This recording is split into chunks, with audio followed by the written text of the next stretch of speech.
It has been approximately 96 hours, so I would like to imagine the gasket maker has set up and sealed on these differential covers. So I'm going to go ahead, put the fluid in them, and see what we can do. If I'm not mistaken, I do believe that the front and rear differential both take 3 quarts of fluid. So I will be putting 3 quarts in, or at least until it's flowing out of that fill hole.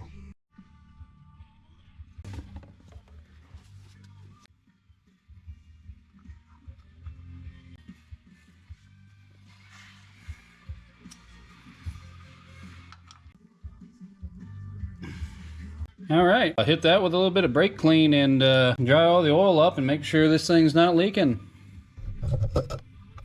You got everything. You see it's kind of wet below the plug here. That was the oil full, the reservoir being full and overflowing the drain or the fill plug, telling me that there is enough oil in this front differential. All right, so now we're back here to the back side. We're going to pop this drain plug. Well, this is your fill plug actually. This fill plug is located on the driver's side, front portion of your differential. Right here's your U-joint and your drive shaft. So it'll be on the driver's side. In the event you're looking for it. Well, at least it is on my truck. I don't know about yours. You can figure that out. You're smart. I trust you. We'll go ahead, bust this loose, and we'll start filling her up.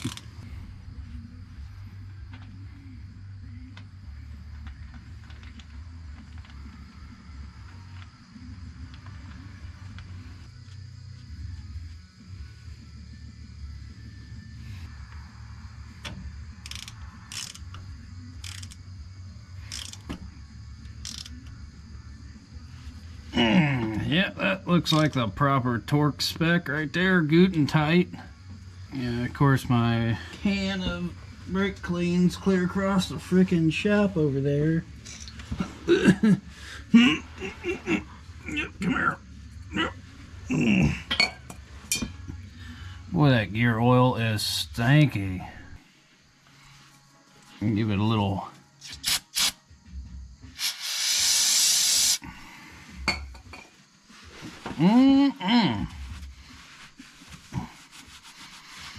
Boy, that smells good.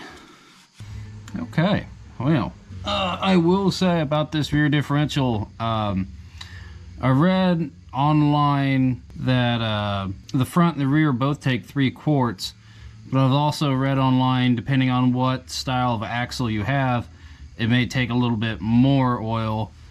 I researched mine.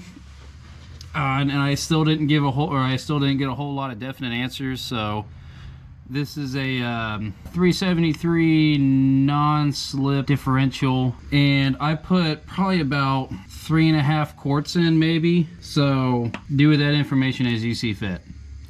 Now with this being done, we need to get on to the transmission and transfer case. So let's get that going. All right, so here we are at the transfer case. So what we got to do here at the transfer case is you got 2 plugs here. This is your fill plug. This is your drain plug. I used a 10mm Allen socket here.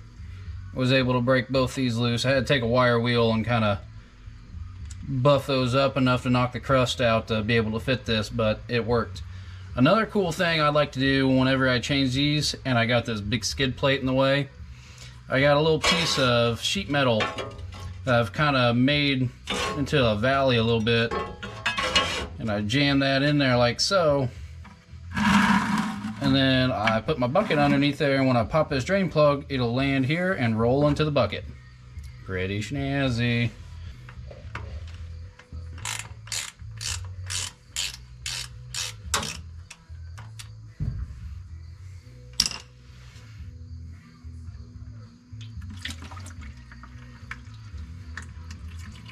Oh boy, that stuff is burnt. That is black. That is nasty.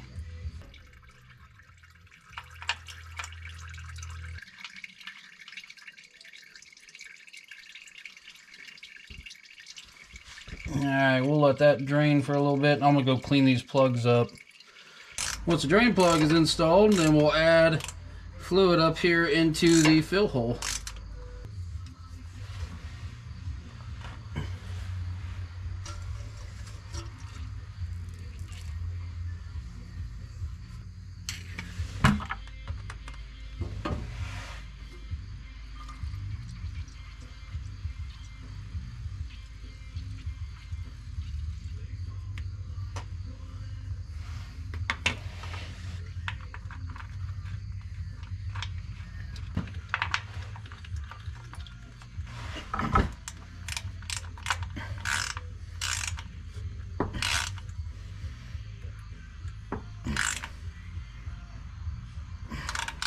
Alright, transfer case fluid has been changed.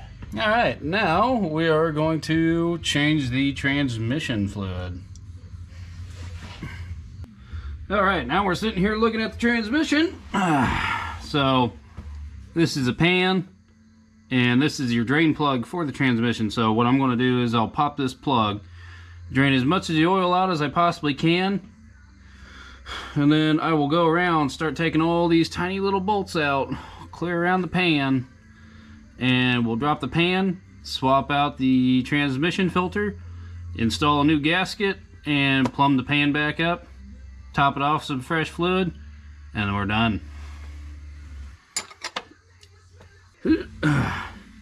So keep in mind, I've had this truck, I've put 50,000 miles on this truck, and I have never replaced a transmission fluid in it, and I can only assume that this fluid is going to be black and it is going to be burnt.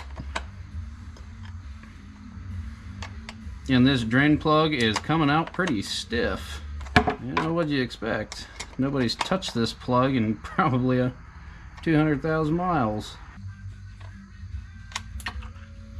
Oh! Actually, that transmission fluid looks really good. Like, I don't know how well you guys can really see that, but I mean, that is red. I mean, it's dirty. But like, that is... I wouldn't even say that's dirty. That's really clean.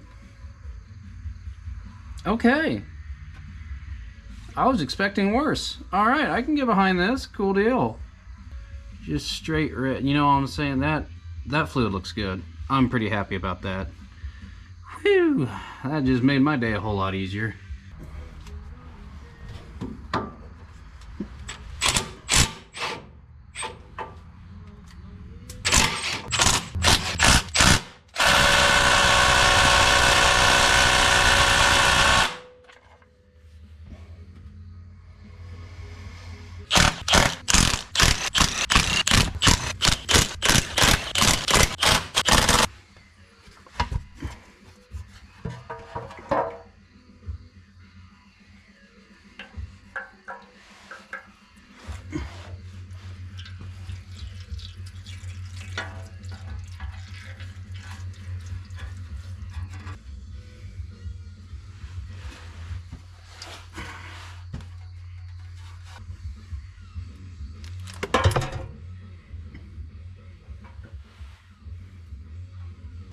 Huh. That's kind of weird. Let's see if I can get you guys in on this. Yep. Just freaking high five the... Make sure my camera is good. Looks good. Alright. Yeah, look at this thing. I don't know how well you can... You see that? That's a bolt coming loose.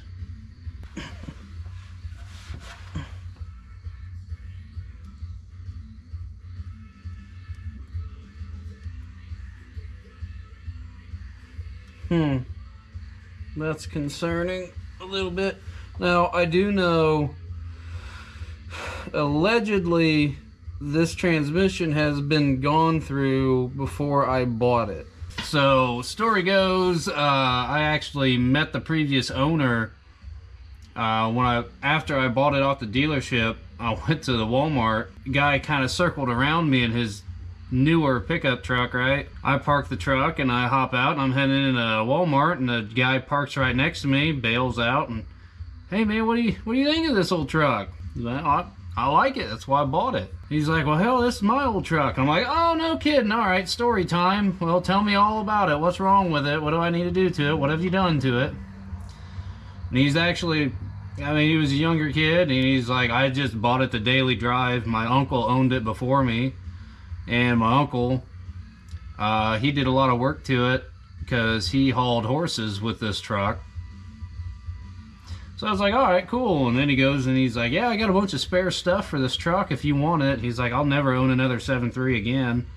Not that I didn't really enjoy the truck, it's just, if I'm going to get something different, I'm probably going to upgrade again. So, all right, cool. So the guy gave me like a tuner scanner thing and some other really cool stuff. He allegedly claims that he had this transmission rebuilt with an upgraded torque converter. I don't know how much truth there is to that because I've never followed up on it. I'm simply taking the guy's word. I mean, simply how clean the inside of this transmission looks, and this thing had no leaks on it whatsoever. Not until after I change it, and now we're gonna have all kinds of transmission leaks. But anyways, if this transmission's been gone through, which this nut right here being, you know, pretty much completely unthreaded, almost ready to fall off the stud there, kind of makes me a little hesitant. While I change this, I'm going to kind of touch every single one of these studs that I can see, these bolts, nuts, and just snug them up. Just make sure everything's good, and then I'll put this all back together and we'll put fluid back in it.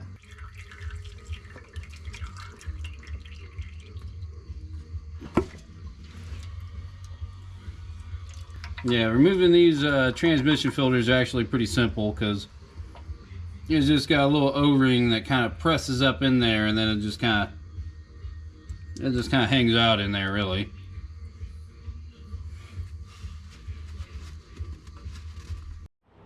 Alright, so here we are a week later. Last thing you would have saw was me putting the transmission filter in the transmission. Camera died, so I can't really show you how that all went back together, but use your imagination, you look smart. So what I'm going to do, I'm going to keep working on the top end here. I'm going to see about getting these valve covers off, getting glow plugs swapped out. I did have a cold air intake coming. I would imagine it would have been here by now, but so I ended up contacting the individuals I was buying my cold air intake off of, and apparently the air filter itself is on back order. So, but they said it should ship within 2 weeks, so Monday, tomorrow, will be 2 weeks. So I better be seeing it Monday, if not Tuesday, and if I don't see it Tuesday, then gonna be seeing about getting a refund, maybe buying something else. We'll see. But to digress, what I'm going to do, rip into that, and once I get to a certain point, I'll grab you and I'll show you where I'm at.